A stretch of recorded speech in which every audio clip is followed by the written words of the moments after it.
All right, here we go. Short one.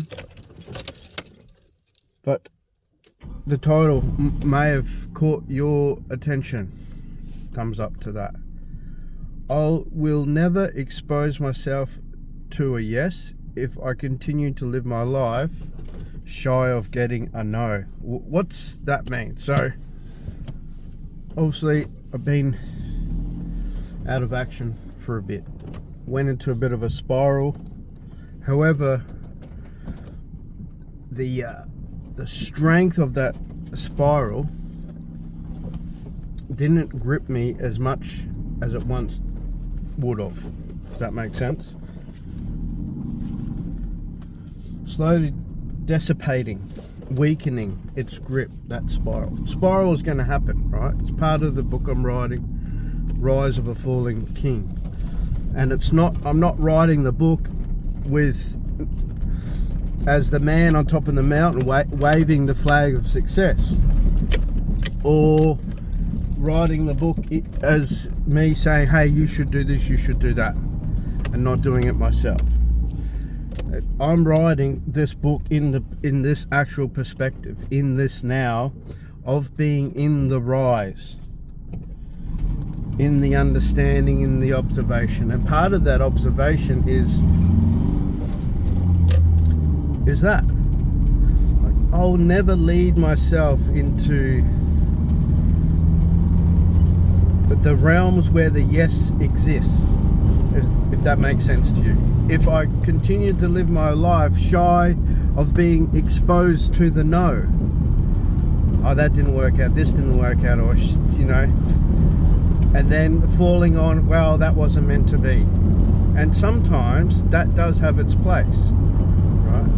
But not in the context or in the flavor of not wanting to keep on. Okay? Onwards and upwards, 6 degrees every day. It's that 6 degrees. You could say that's my mantra. That's my personal mantra. That it's not about making some affirmation or statement or declaration and being in the trying to. If I'm in the trying to, when I'm in the trying to, it doesn't last. It doesn't last. Right? It doesn't last. And then beating myself up, still flawed. Right? Still, okay. You know, if anyone's done anything to do with cars and repairing cars, especially with paint, it's sanding.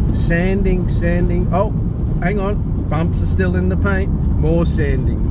It's just part of the process to get the finish, and it may never be at the level of perfection that you truly want, but it was definitely a better end result than not doing anything at all.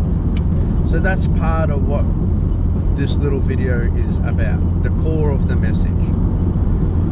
That I will never expose myself, or I will never lead myself into a realm of where the yes lives if I'm going to continually live my life shy of being exposed to the no.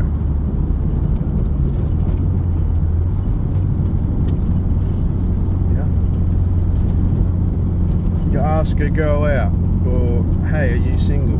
I think you're cute. No, I'm not. Okay. Maybe in another life, you know? So what? It's another no. I could always say, the more no's I get rid of, the more yeses that I'm left with, right? Just flipping the script, and I'm not trying to be positive, right? That's the other thing. I'm not trying to be positive. I'm just making an observation of the negative. Where am I being negative? How am I thinking negative? How am I acting negative, right? How is that having a negative impact? Negative impact just means there's no benefit here. There's nothing beneficial. If it's detrimental, it's not beneficial. So why then do I make the consciousness input to that? That doesn't make sense. That that's insanity, right? What Tony Robbins says, part of being insane is going west looking for a sunrise or going east chasing a sunset. It doesn't compute. You don't have to be overly intelligent just to realize that. Sorry, mate, that guy up in front. Yeah, observation. Just watching someone's tailgate.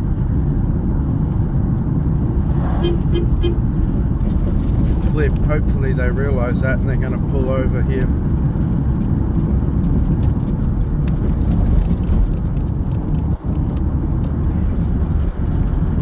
Oh well. So these things happen, right? That's the other part. These things happen. Ask the question, how can I minimize that? It may not totally eradicate it. Am I okay with that? Sure, okay. So we keep on moving. Just keep on moving. A little bit today, maybe I only moved my big toe. But I moved my big toe. And so that's just it. Sometimes the momentum comes, and sometimes it doesn't come when you really want it to come. But that's part of me being observant of myself, and then just giving myself the space and the time. Okay, I need time. I just need to recoup. I just need to reset. And we all have our different ways of going about it, and I would just suggest, based on my own experience, eliminate the ways that you used to do things that are detrimental to your spirit, right? The drinking and the smoking and the drugs. Okay. Pull yourself away from that and give yourself the space to be clear and to be honest. And eventually, you'll find a better way. So, be good, be great, be brilliant, be the best that you can, and do what you can with what you have. Oh, you got it? Yeah, you got it? Yeah, he's got it.